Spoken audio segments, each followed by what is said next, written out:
If you've never joined us before during the Christmas period, we try to do something a little bit more special for you guys. You have a Christmas bonanza this year, day 1 through to day 25 of December. We're putting new earwax removal videos on every single day. Now, me and Taylor will be both on for some of them we'll do separately.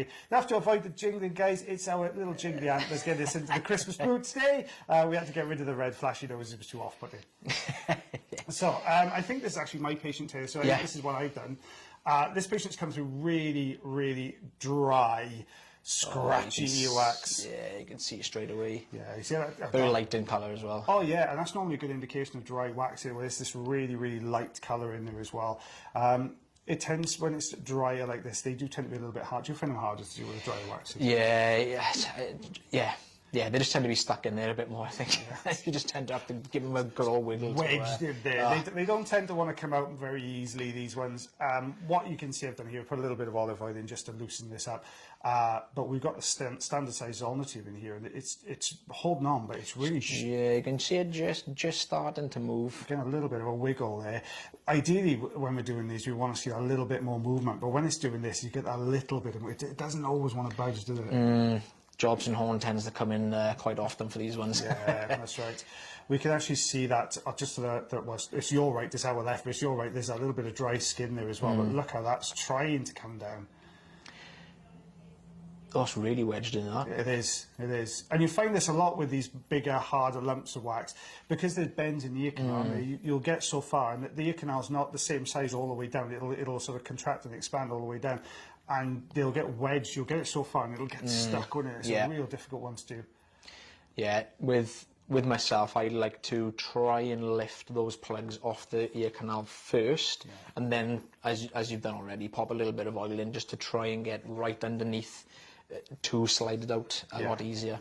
Because once you get it moving, that oil just forms that lovely little barrier, doesn't it, between the wax and the skin. It just tends to slide. Yeah. So we're bringing a different tool in now. I think we're doing rosin inserter. Yeah, the trusty rosin inserter. Is there a few more outings recently? I've been using them a lot more recently. I know. But what we've got here, it's a difficult one because when it gets to this outer part, it wedges. And there's not a tremendous amount of room there. And then to get the rosin inserter, you've got to kind of almost push it back in a little bit to create the gap to get above it. It's Jake's... This ginger is really off, but you can see it's coming away really nicely. Yeah, I tend to favour the rosin inserter for this type of wax because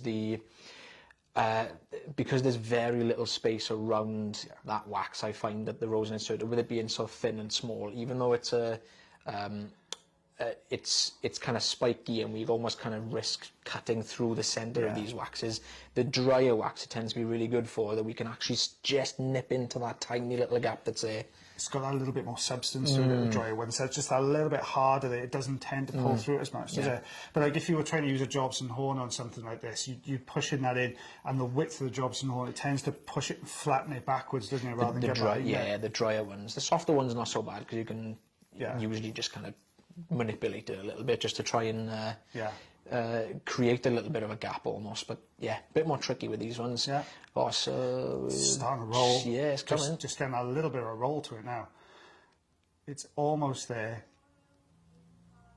Sorry if you can see me like really focusing on this. This is the first time I've actually seen this video, so I'm just trying to see what's going on. This was a tough one. I mean, this wasn't an easy one to do. You can see I've had to put a lot of pressure on top of the rosin inserter to get that out, and just to roll it around there. Quite a chunky piece. Yeah, you can see we're starting to break down a little bit now in the middle as well. Yeah, very, very fine, like I said, that very fine layer of dead skin around that plug as well. You can just see the lighter material underneath that darker, solid wax. Yeah.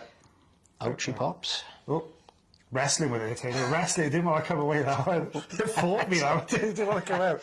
But you can see that. That's what it looked like before. This is what it looks like after. So you can see it much clearer. You can actually see those little lifts of dry skin all the way along there, which is what was wrapped around there. Same story this side. We got that sort of tacky look to it, isn't it? Once you've done this for a little while, you start to get to notice the sort of different colours and textures. You can spot it straight away and think, oh, that's this type of wax, or this is this type of wax. We're jingling constantly. That's all I got stuck in my head, is that It's a Wonderful Life. Every time a bell rings, a fairy guesses, angel guesses wings. We've created angel wings today. Oh gosh. But this was a tough one as well, because we've got that darker central section. You can see the Jobson horn in there, but that we've got this softer layer on the outside, and this central dark hard layer in the middle there. Yeah, and it's a bit more tricky with patients that got quite bendy ear canals as well, because I find in these cases, it's not so bad in this case, but when someone's got quite a narrow bendy ear canal, you find with the Jobson horn, as you're trying to pull it through, you still get some that's almost kind of trapped around that corner, and you just have to try and scoop it around here. It's a real difficult one. I've switched up now. You just saw me use the Rosen inserter there, but it's that central section. It's not completely solid, it's a little bit crumbly, so that's the problem with the Rosen insert. If you have a crumbly piece, it just disintegrates that bit of wax. So we've gone back to the Jobson horn here, trying to work down that side, but there's not a great deal of there's not a massive gap there. Yeah, they almost create a channel down the centre of the wax. Yeah. Like, would you, like, if you were doing this one now, would you switch up to, say, maybe a Zollner tube there just to tidy up some of that debris, or would you have had a go with that, or would you carry on with the Jobson horn like I've done there, do you think? I would, well, me personally, if I can see that I'm, not getting a great deal out, and if it's just creating little channels through the middle, I'll probably go in with the suction tube, as you said, the Zollner suction tube, try and sort of fold in the edges, a bit more oil, just to try and get underneath, see if we can get it moving, and as soon as you start sliding it, I think then I would probably go in with a Jobson horn again.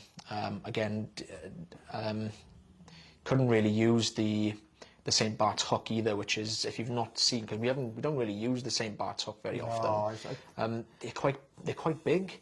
If you've not seen them before, it's almost like a little hook that we use, which is like a 90-degree angle, which we can just get behind wax and just kind of pull it through. That's the problem with these. I always find the St. Bart's hook's got like very limited use, because you've got to have this sort of perfect piece that's quite hard but not brittle, and then it's got to have enough of a gap to get the Jobson horn behind and twist and pull it through. So it's got kind of limited, from my experience anyway, I think it's got quite limited kind of usage really. Yeah, I tend to more use the St. Bart's hook for really dry, I mean drier than this, like really dry wax that tends to have little gaps around the sides that we can squeeze, that we can get it through comfortably. It's gone almost like toffee now, this next section. So we've broken through that kind of tougher section. Now what we've got now, there's this really sticky, almost like a thick fudgy toffee consistency on the outside. Oh, Christmas as well coming up. That sounds good. Even taste me. Not for this. So we've managed to pull this forward now. It's coming away. Both myself and Taylor are very sweet tooth. So you can see it's coming.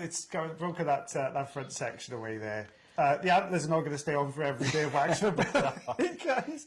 I think we may have some pretty good bloopers from the beginning part of this, because they get fallen off the top of our heads every time we did the recording for this earlier.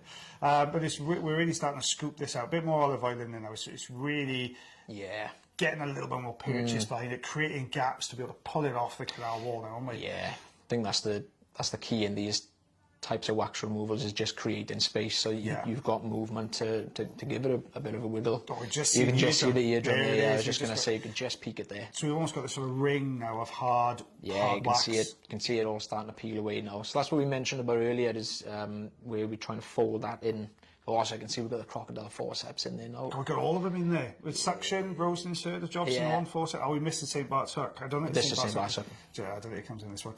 You can see that layer of dry, almost like dry skin that's gone underneath it, holding the whole thing together. As well. That coming away. I was quite surprised you got that much away, man, because I was expecting the crocodile forceps to tear right through the centre. I did think it was. Yeah, it's difficult, because if they clamp down too hard, it does have a tendency to tear through the middle. But I think I was lucky. There's some big chunky. I mean, it didn't look like a lot left in there, but when you start taking these bigger pieces away, then you can really see them coming away. I don't think that's going to work.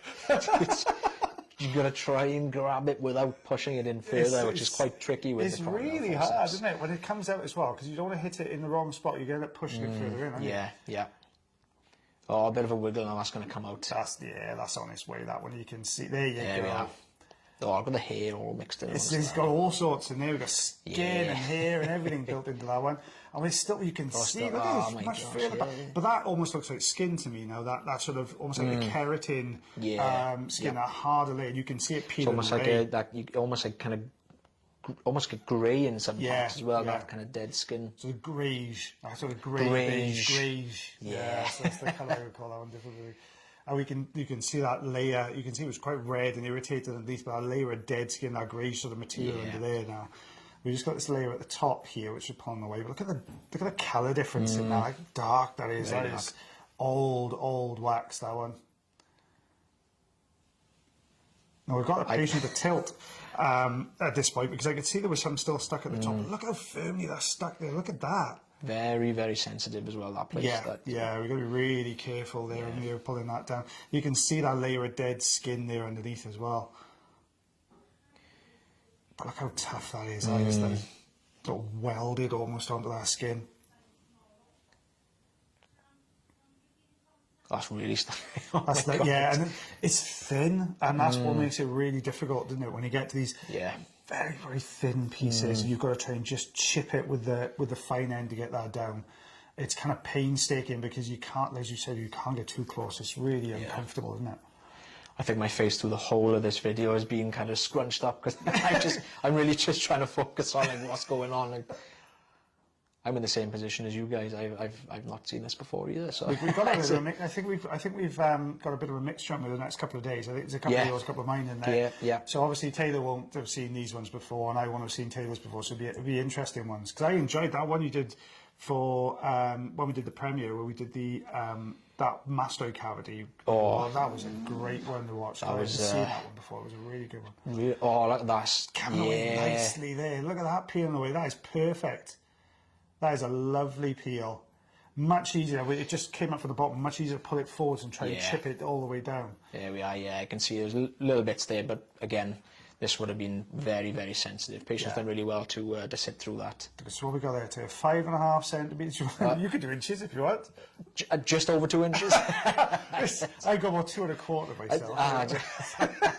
I'm not very precise. I'm not very good at inches, buddy. It's you can see it was at what 5.5 centimetres, 2 1/4 I'm sorry, inches there. A very mixed material now on skin and dry wax and plugs. Light to dark. We've colour graded it for you as well there, guys. See, look at the lengths we go through the wax videos. Well, guys, I hope you enjoyed day 1 of Waxfund. Stick with us for the remaining 24 days. So we'll be back with you tomorrow for some more wax removals. But as always, guys, take care of your ears. Take care of yourselves. And take care of one another. See you soon. See you soon. Bye, everyone.